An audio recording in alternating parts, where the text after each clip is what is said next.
احتیاط میں لاپرواہی، کورونا ایکٹیو ہونے لگا، وائرس 15 زندگیاں نگل گیا۔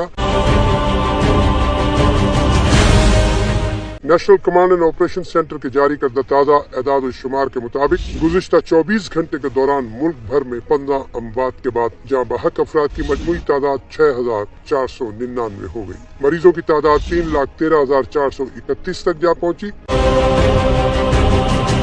NCOC کے مطابق 480 مریضوں کی حالت تشویشناک ہے۔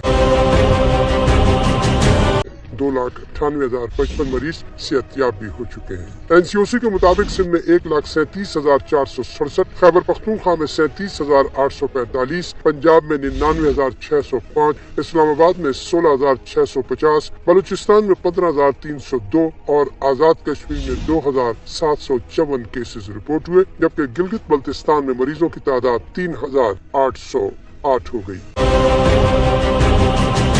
NCOC کے مطابق گزشتہ 24 گھنٹے کے دوران 31,697 افراد کے، جبکہ ملک بھر میں 35,80,173 کورونا ٹیسٹ کیے جا چکے ہیں۔